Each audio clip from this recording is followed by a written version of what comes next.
Dear, आप सभी का स्वागत करता हूं अपने इस परिवार एमआरएस स्टडी में। तो हम जो है आपको वादा किए थे कि आपको जो है फाउंडेशन इंजीनियरिंग जो कि बीटेक 7 सेमेस्टर में इलेक्टिव पेपर है उसको मैं पढ़ाऊंगा। तो यहाँ पे मैं आज यहाँ पे जो है फाउंडेशन इंजीनियरिंग स्टार्ट करने वाला हूँ। फाउंडेशन इंजीनियरिंग अगर आप सॉइल मैकेनिक्स या जियो टेक्निकल इंजीनियरिंग अगर पढ़ेंगे तो उसमें जो है चैप्टर 6 में जो है आपको shallow foundation and bearing capacity के बारे में पढ़ना है।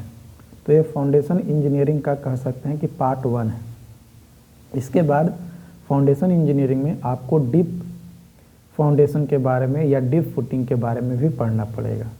तो चलिए हम लोग पहले सैलो फाउंडेशन क्या होता है और कैसे बियरिंग कैपेसिटी कैलकुलेट किया जाता है उसके बारे में डिस्कस करेंगे। तो सैलो फाउंडेशन की बात किया जाए तो सैलो फाउंडेशन वैसा फाउंडेशन होता है जिसका जो डेप्थ ऑफ फुटिंग होता है यानी डीएफ जो होता है वो छोटा होता है एज कंपेयर टू या इक्वल होता है as compare to width of footing के।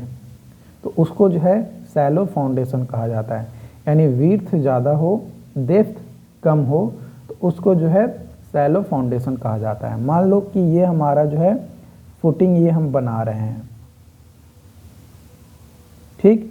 तो ये फुटिंग बना रहे हैं और ये जो है हमारा क्या है, ये है हमारा ग्राउंड लेवल, ठीक है। ये क्या है हमारा ग्राउंड लेवल और फुटिंग जो है हमारा ये आ रहा है, ठीक। और विड्थ जो हो गया ये मान लो इतना विड्थ हो गया, ठीक है। ये जो है आपका विड्थ ऑफ फुटिंग बी है और यहाँ ये जो डेप्थ है ना, यहाँ से ये जो डेप्थ है ये है फुटिंग का डेप्थ। तो ये जो डेप्थ है ये क्या है आपका छोटा है, किससे, तो विड्थ के कंपैरिजन में। देखने में भी पता आपको चल रहा है कि विड्थ जो है छोटा है, सॉरी डेप्थ जो है छोटा है विड्थ से। तो यहाँ पे जो है दो क्राइटेरिया होता है to derive bearing capacity of soil. Soil का जो बियरिंग कैपेसिटी है उसको में दो तरीके का फेल्यूर कैपेसिटी क्राइटेरिया के बेसिस पे हम लोग जो है बियरिंग कैपेसिटी को डिराइव करते हैं। इसमें सैलो फाउंडेशन में पहला है शियर फेल्यूर और दूसरा है सेटलमेंट क्राइटेरिया। ये दो क्राइटेरिया के बेसिस पे बियरिंग कैपेसिटी को जो है सैलो फाउंडेशन में सॉइल के लिए कैलकुलेट किया जाता है। तो कई सारे टाइप्स हैं बियरिंग कैपेसिटी के, जिसमें आपका पहला टाइप है ग्रॉस प्रेशर, दूसरा है नेट प्रेशर, तीसरा है अल्टीमेट ग्रॉस प्रेशर, चौथा है नेट अल्टीमेट बियरिंग कैपेसिटी, पांचवा है नेट सेफ बियरिंग कैपेसिटी, छठा है सेफ बियरिंग कैपेसिटी। तो ये 6 तरीके के बियरिंग कैपेसिटी जो है आपके होते हैं, जिसमें सबसे पहले बात किया जाए ग्रॉस प्रेशर के बारे में। तो ग्रॉस प्रेशर की बात किया जाए तो ये क्या होता है कि ग्रॉस प्रेशर कितना प्रेशर अप्लाई किया जा रहा है लोड के द्वारा। मान लो यहाँ पे क्यू लोड लग रहा है, अब इस क्यू लोड के द्वारा इस पे कितना लोड लग रहा है फाउंडेशन पे, है ना, क्यू लोड के द्वारा जो प्रेशर एग्जर्ट हो रहा है वो प्लस इसका जो सेल्फ वेट होगा फुटिंग का, है ना, उसके कारण कितना प्रेशर लग रहा है और ओवरबर्डन प्रेशर कितना लग रहा है। इन तीनों को अगर सम कर देंगे तो ग्रॉस प्रेशर जो है हमारा निकल जाएगा। इसको हम लोग डिफाइन भी कर सकते हैं। कैसे डिफाइन कर सकते हैं, चलिए देखते हैं। बात किया जाए डिफाइन की तो इसको डिफाइन कर सकते हैं, it is the total pressure, ये टोटल प्रेशर होता है at the base of footing, footing के बेस पे लगने वाला, including the pressure due to applied load, due to self weight of footing and overburden pressure, है ना। यहाँ पे ओवर या प्रेशर ड्यू टू ओवरबर्डन भी कह सकते हैं। उसके बाद आता है ग्रॉस प्रेशर। तो ये ग्रॉस नहीं नेट प्रेशर होगा, क्योंकि ग्रॉस प्रेशर तो हम लोग पहले देख ही लिए। तो डियर इसको काट करना, इस ग्रॉस यहाँ पे नहीं होगा, यहाँ पे नेट प्रेशर होगा, क्योंकि ऑलरेडी ग्रॉस प्रेशर पढ़ लिए जिसमें तीनों इंक्लूडेड होगा, ठीक है। तो नेट प्रेशर क्या है? It is the total pressure at the base of footing. ये टोटल प्रेशर तो है जो बेस पे, फुटिंग का बेस पे लग रहा है, लेकिन ओवरबर्डन प्रेशर इसमें हटा देंगे। तो QN यानी net pressure is equal to QG यानी gross pressure minus overburden pressure यानी sigma bar. Sigma bar is equal to, अगर वाटर ट्रेवल प्रेजेंट है तो हम लोग जो है sigma bar is equal to gamma submerged into depth of footing करेंगे। बट अगर वाटर टेबल प्रेजेंट नहीं है तो उस कंडीशन में sigma bar is equal to gamma DF यानी gamma into depth of footing करेंगे। ये 2 पॉइंट जो है बहुत ज़्यादा इंपॉर्टेंट है, जो कि याद रखना। तो इस तरीके से QN is equal to QG minus sigma bar, या फिर इसको और भी लिख सकते हैं कि QN is equal to QG minus gamma DF, और है ना, दोनों में से कोई भी गामा सबमर्ज्ड इनटू DF। तो ये दोनों में से कोई कब क्या लेंगे? तो गामा DF लेंगे कब? जब वाटर टेबल प्रेजेंट नहीं रहेगा तब। और गामा सबमर्ज्ड इनटू DF कब लेंगे? जब हमारा वाटर टेबल प्रेजेंट रहेगा तब। तो ये कंडीशन भी आपको मतलब इसी में पुट हम लोग जो है कर देंगे। तो ये डिपेंड करेगा हमारा कि वाटर टेबल प्रेजेंट है कि नहीं है। उसके बाद आता है ultimate gross pressure. Ultimate gross pressure और अल्टीमेट बियरिंग कैपेसिटी, ये जो है मैक्सिमम ग्रॉस प्रेशर जो होता है उसी को कहा जाता है। Which can be applied at the base of footing without causing the shear failure. बिना शियर फेल्यूर हुए जो भी मैक्सिमम ग्रॉस प्रेशर अप्लाई होगा हमारा बेस ऑफ फुटिंग पे, उसी को जो है अल्टीमेट ग्रॉस प्रेशर या अल्टीमेट बियरिंग कैपेसिटी कहा जाता है। इसको जो है QU is equal to QG max लिखते हैं। उसके बाद आता है नेट अल्टीमेट बियरिंग कैपेसिटी। इसका ज़्यादा डिफिनेशन जानने की ज़रूरत नहीं है, इसको फॉर्मूला से याद रखिए कि QNU is equal to QU minus sigma bar. यानी इसको अगर ऐसे भी आप डिफाइन कर सकते हो कि the ultimate gross pressure minus, है ना, the ultimate gross pressure minus overburden pressure, तो वो हमारा नेट अल्टीमेट बियरिंग कैपेसिटी आ जाएगा। उसके बाद आता है सेफ बियरिंग कैपेसिटी। इसको जो है QNA से रिप्रेजेंट किया जाता है। इसका होता है QNU by factor of safety. यानी नेट अल्टीमेट बियरिंग कैपेसिटी में अगर फैक्टर ऑफ सेफ्टी लगा देंगे तो हमारा नेट सेफ बियरिंग कैपेसिटी आ जाएगा। और अगर अल्टीमेट ग्रॉस प्रेशर में ओवरबर्डन प्रेशर घटा देंगे तो हमारा नेट अल्टीमेट बियरिंग कैपेसिटी आ जाएगा। और अल्टीमेट ग्रॉस प्रेशर या अल्टीमेट बियरिंग कैपेसिटी को मैक्सिमम कर दें, ग्रॉस प्रेशर के जो मैक्सिमम वैल्यू है उसके इक्वल, तो वो हमारा जो है अल्टीमेट बियरिंग कैपेसिटी निकल जाएगा। बात किया जाए सेफ बियरिंग कैपेसिटी की तो QS is equal to QNS plus sigma bar. तो QNU by factor of safety plus sigma bar. Again QNU को जो है हम लोग क्या लिख सकते हैं? QNU को लिख सकते हैं QU माइनस सिग्मा बार। तो QS is equal to QU minus sigma bar by factor of safety plus sigma bar. तो यहाँ पे एक चीज़ ध्यान देना कि स्ट्रक्चरल डिज़ाइन में जो सेफ बियरिंग कैपेसिटी होता है, यहाँ पे इसका जो फुल फॉर्म होता है ये लिख लो, सेफ बियरिंग कैपेसिटी। ठीक है, तो जो सेफ बियरिंग कैपेसिटी होता है वो यूज किया जाता है to estimate area of footing. Area of footing को कैलकुलेट करने के लिए सेफ बियरिंग कैपेसिटी का यूज करते हैं। कब? जब स्ट्रक्चरल डिजाइन में। ठीक है, यूजिंग सेफ बियरिंग कैपेसिटी, है ना, safe bearing capacity, safe load on the given footing can be calculated. तो जो सेफ लोड होगा फुटिंग पे जो लगने वाला उसको कैलकुलेट करेंगे कब, जब सेफ बियरिंग कैपेसिटी हम लोग की मदद से कैलकुलेट करते हैं एरिया ऑफ फुटिंग को तब, या इसको अगर कैलकुलेट करना है तब जाकर जो है सेफ लोड ही हम लोग जो है लेकर चलते हैं। अब बात करते हैं फेलुअर क्राइटेरिया की। तो फेलुअर क्राइटेरिया में शियर फेलुअर क्राइटेरिया में 3 शियर फेलुअर देखने को मिलता है। एक आता है general shear failure, local shear failure और पंचिंग शियर फेलुअर। तो जो जनरल शियर फेलुअर होता है ये अकर होता है सैलो फाउंडेशन में। सैलो फाउंडेशन बोले तो डेप्थ कम विड्थ ज़्यादा, when placed in medium and highly dense soil.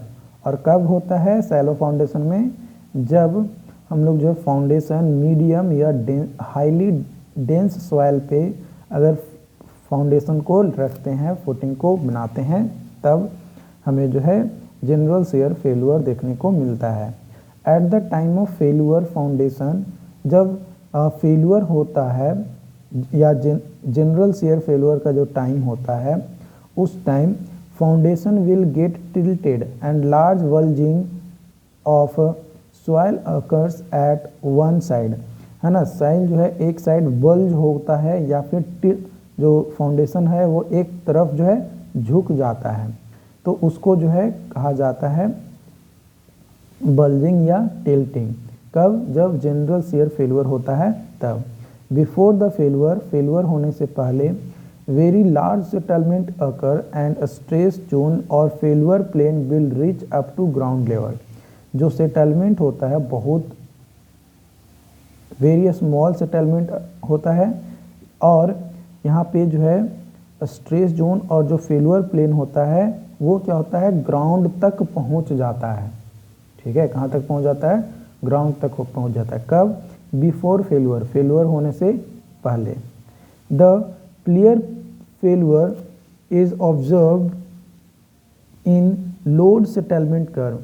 जो क्लियर फेलुअर है उसको ऑब्जर्व करने के लिए हम लोग किसका यूज़ करेंगे, लोड सेटलमेंट कर्व का। उसकी मदद से हम लोग जो है आसानी से क्या कर पाएंगे, उसको कैलकुलेट कर पाएंगे या देख पाएंगे, ऑब्जर्व कर पाएंगे। This type of failure can be observe. इस तरीके का जो फेलुअर है वो ऑब्जर्व किया जाता है इन डेंस सैंड में, स्टीफ क्ले में एंड ओसीसी सॉइल में। ओवर कंसोलिडेटेड जो सॉइल होता है उसमें किया जाता है। मतलब इन 3 तरीके का अगर सॉइल है तो उसमें जो है हमें जनरल शियर फेलुअर जो है देखने को मिलेगा। Assuming C and 5 are the shear parameters, strength parameters है सॉइल का, किसमें, जनरल शियर फेलुअर में, है ना। C और 5 जो है शियर स्ट्रेंथ पैरामीटर्स है जनरल शियर फेलुअर में। इसको एज्यूम करके हम लोग चल रहे हैं। ये फिगर आप देख पा रहे होंगे, यहाँ पे ये जो है ग्राउंड लेवल है ना। ये क्या है, आपका ग्राउंड लेवल है। तो ग्राउंड लेवल से ये जो है यहाँ पे अगर आप इसको देखेंगे तो ये डेप्थ ऑफ फुटिंग है, और यहाँ से यहाँ तक अगर आप देखेंगे तो ये विड्थ ऑफ फुटिंग है। तो यहाँ पे जो ये जो स्ट्रेस जोन है या फेलुअर प्लेन है, या फेलुअर प्लेन,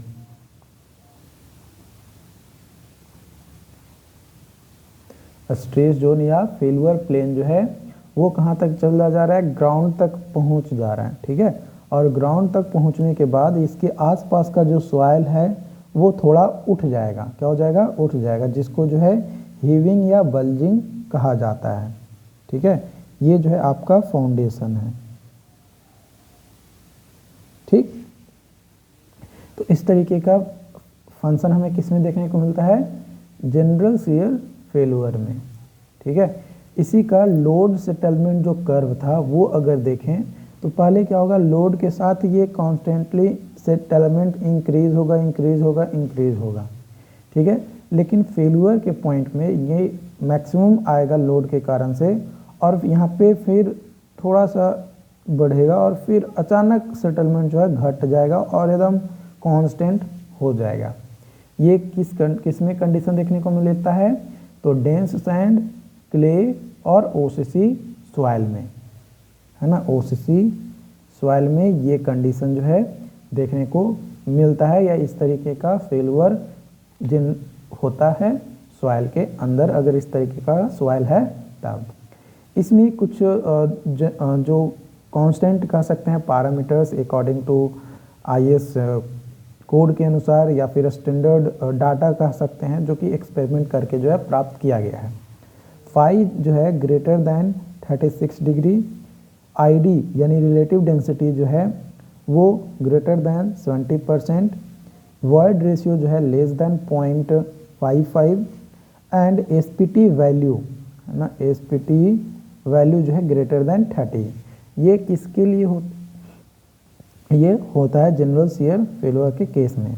यहाँ पे यूसीएस जो है ये ग्रेटर होता है 100 किलो न्यूटन पर मीटर स्क्वायर के।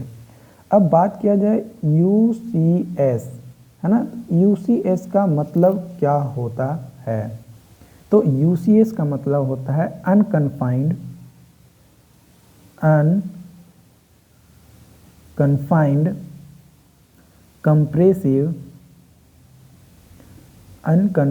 Compressive strength. ठीक है, ये यूसीएस का फुल फॉर्म होता है, यानी अनकन्फाइंड कंप्रेसिव स्ट्रेंथ जो होगा सॉइल का, वो कितना लेकर चलेंगे? 100 किलो न्यूटन पर मीटर स्क्वायर से ज़्यादा लेकर चलेंगे। ये चीज़ आपको ध्यान रखना है। चलो यहाँ पे ओसीसी सॉइल का भी मैं फुल फॉर्म लिख देता हूँ, है ना, ओवर कंसोलिडेटेड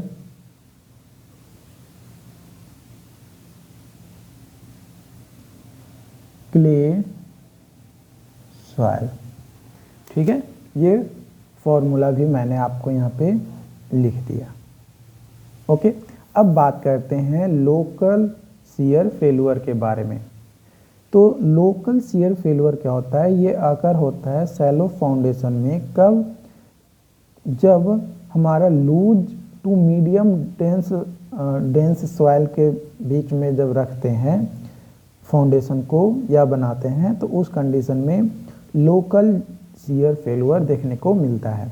बिफोर फेल्यूर होने से पहले जो है large elastic settlement is observe, है ना, बहुत ज़्यादा जो है इलास्टिक सेटलमेंट जो है ऑब्जर्व किया जाता है, देखने को मिलता है। It is a small tilting, है ना, बहुत कम टिल्टिंग होता है, या फिर causes less bulging heaving और no bulging heaving but large, यहाँ पे जो है लार्ज हमें सेटलमेंट देखने को मिलता है, लेकिन जो टिल्टिंग और बल्जिंग होता है ये बहुत कम होता है, या उसको कह सकते हैं कि एकदम ना के बराबर होता है, उसको नेग्लेक्ट भी कर सकते हैं लोकल शियर फेल्यूर के केस में। The stress zone does not extend up to ground, इसमें जो स्ट्रेस जोन होता है, क्योंकि सेटलमेंट हमारा बहुत ज़्यादा होता है और नो बल्जिंग या हीविंग होता है, इस कारण से इसमें जो स्ट्रेस जोन होता है ये ग्राउंड तक नहीं जा पाता है, ये फुटिंग तक ही रह जाता है, इसमें ज़्यादा स्ट्रेस जोन देखने को नहीं मिलता है। The progressive failure is observed in load settlement curve, है ना, लोड सेटलमेंट कर्व में प्रोग्रेसिव फेल्यूर जो है देखने को मिलता है। This type of failure can be observed in loose sand, soft clay and NCC soil, है ना, यानी नॉर्मली कंसोलिडेटेड क्ले सॉइल में ये जो है ये इस तरीके का फेल्यूर, यानी लोकल शियर फेल्यूर जो है ऑब्जर्व किया जाता है। इफ़ अगर हम लोग जो है जनरल शियर फेल्यूर में सी एंड फाई को शियर स्ट्रेंथ पैरामीटर मानते हैं, तो जो लोकल शियर फेल्यूर होता है उसमें C M and phi M जो है as a modified shear parameters लेकर चलते हैं। इसमें जो सी एम का वैल्यू होता है 2/3c and tan phi M is equal to होता है 2/3 tan फाई।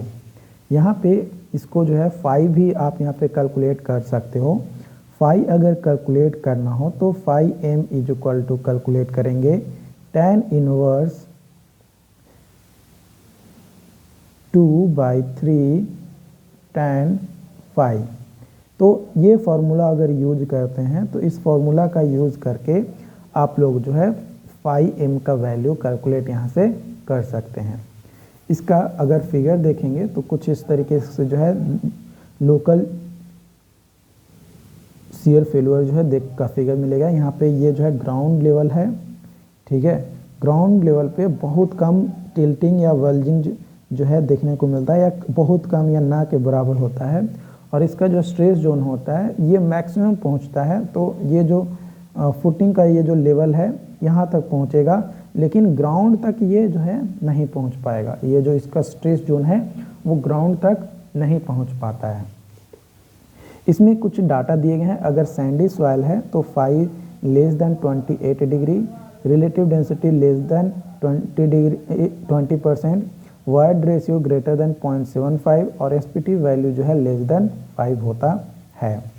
और क्ले के लिए जो अनकन्फाइंड कंप्रेसिव स्ट्रेंथ है वो लेस देन 80 किलो न्यूटन पर मीटर स्क्वायर जो हम लोग लेकर चलते हैं। इसका लोड सेटलमेंट कर्व की बात किया जाए तो लोड सेटलमेंट कर्व जो है कुछ इस तरीके का होता है। मतलब कॉन्स्टेंटली जो है यहाँ पे सेटलमेंट जो है देखने को मिलता है। कब? जब लूज सैंड या सॉफ्ट क्ले या एनसीसी सॉइल अगर हमारा है तब इस तरीके का प्रॉब्लम जो है क्रिएट होता है। मतलब इस तरीके का कंडीशन या फेल्यूर कह सकते हैं कि देखने को मिलता है। इसके बाद आपका जो है अगला और लास्ट जो शियर फेल्यूर है वो है punching shear failure. It occurs in deep footing. जो डीप फुटिंग होता है या जिसमें या पाइल फुटिंग जो होता है उसमें जो है पंचिंग शियर फेल्यूर देखने को मिलता है। जब इस तरीके का फुटिंग लूज सैंड या सॉफ्ट क्ले में बनाते हैं तब इट अकर्स ये पाया जाता है in shallow foundation when footing is resisting in very loose या सॉफ्ट सॉइल। ये जो है सैलो फाउंडेशन में भी अकर हो सकता है। कब? जब वेरी लूज या सॉफ्ट क्ले में हम लोग जो है फाउंडेशन को बनाएंगे तब। इन दिस फेल्यूर इस तरीके का जो फेल्यूर होता है यानी जो पंचिंग शियर फेल्यूर होता है उसमें soil below the foundation gets cut off from adjacent soil by the shearing and excessive large settlement are observed। इसमें जो है बहुत ज़्यादा सेटलमेंट जो है देखने को हमें जो है मिलता है, क्योंकि जो फाउंडेशन के नीचे के जो सॉइल होते हैं वो कट जाते हैं, है ना। मतलब कट कर हट जाते हैं एक तरीके से कर सकते हैं, और जो फाउंडेशन है वो नीचे जो है धंस जाता है। The adjacent soil may remains unstretched. और जो बगल का जो सॉइल है उस वो अनस्ट्रेच्ड रहता है। There will be no tilting and no heaving. इसमें कोई भी टिल्टिंग नहीं होता है और ना ही कोई हेविंग या बल्जिंग देखने को मिलता है, क्योंकि डायरेक्ट सट डाउन मतलब नीचे की ओर धंस जाता है इस कारण से। Very large settlement at a small time is noted. मतलब एकदम बहुत कम टाइम में बहुत ज़्यादा जो है सेटलमेंट जो है देखने को मिलता है। मतलब बहुत कम लोड लगाए और एकदम बहुत ज़्यादा जो है सेटलमेंट जो है हमें देखने को मिल गया, तो वो जो है हमारा पंचिंग शियर फेल्यूर के अंदर जो है देखने को मिलता है। यहाँ पे ये जो है आपका ग्राउंड लेवल है, ठीक है। ये जो सॉइल का जो साइड है ना, ये फाउंडेशन का, इसके कारण से बहुत ज़्यादा ये शियरिंग होता है और ये जो है यहाँ से नीचे आ जाता है ना, यानी धंस जाता है। और मान लो कि कुछ इस तरीके से यहाँ पे आपका आ गया, तो ये जो सेटलमेंट होता है यही जो है ये आपका किसके कारण से होता है? तो पंचिंग शियर के कारण, मतलब पंचिंग शियर फेल्यूर जो है इसको कहा जाता है। इसमें कर्व की बात किया जाए तो लोड वर्सेस सेटलमेंट कर्व जो है ये पंचिंग शियर फेल्यूर में कम लोड लगाएं लेकिन बहुत ज़्यादा सेटलमेंट जो है देखने को मिलता है, और वो भी कम टाइम में, है ना, बहुत ही कम टाइम में। लेकिन ये जो पंचिंग शियर फेल्यूर हुआ इस फाउंडेशन में, तो इसके आसपास का जो सॉइल है, इसके नीचे का नहीं, इसके साइड का जो सॉइल होगा वो अनस्ट्रेस रहेगा, उसमें कोई स्ट्रेस जो है देखने को नहीं मिलेगा। ये चीज़ जो है ध्यान रखना है, ये बहुत ज़्यादा इम्पॉर्टेंट पॉइंट आपका है। तो आज का सेशन आपको कैसा लगा हमें ज़रूर बताइएगा। और अगर आप फाउंडेशन इंजीनियरिंग का कंप्लीट अकॉर्डिंग टू बेस्ड आपका जो है AKU सिलेबस यानी आर्यभट्ट नॉलेज यूनिवर्सिटी जो पटना का है, उसके बेस पे अगर कंप्लीट अगर आपको लेक्चर चाहिए तो आप हमारे ऐप इंजीनियर प्लस को डाउनलोड कर लीजिए। वहाँ पे जो है आपको कंप्लीट आपको जो है लेक्चर्स विद प्रॉब्लम सॉल्यूशंस जो है आपको करवाए जाएंगे। बट अगर आप यूट्यूब पे देखना चाहते हैं तो हो सकता है कि आपको बहुत ज़्यादा इंतज़ार करना पड़े, और नोट्स भी जो है आपको ऐप पे ही मिलेगा, जो भी अपडेट्स हैं आपको ऐप पे दिए जाएंगे। बस ये वीडियोस कैसी लगी कमेंट करके ज़रूर बताइएगा, अगर अच्छी लगी हो तो, और अपने दोस्तों को जो है ज़रूर अपने रिकमेंड कीजिएगा ताकि वे लोग जो है इस वीडियोस को देखें, और उसके बाद एक जजमेंटल जो है कमेंट करिए ज़रूर, ताकि जो है मुझे समझ में आए कि हाँ आप लोगों को कैसा लगा है, क्या बेनिफिट हुआ है कि नहीं हुआ है। देखो लेक्चर्स आपको कई सारे मिल जाएंगे, आप कोर्स तो आप वहाँ पे भी देख सकते हो, कोई दिक्कत नहीं है, कंपलसरी नहीं है कि आप ज्वाइन ही कीजिए। बट हाँ अगर आप इंटरेस्ट रखते हो तो ज़रूर ज्वाइन करो। बाकी जो भी अपडेट्स होंगे आने वाले समय में आपको और भी दिए जाएंगे। Okay, thank you so much.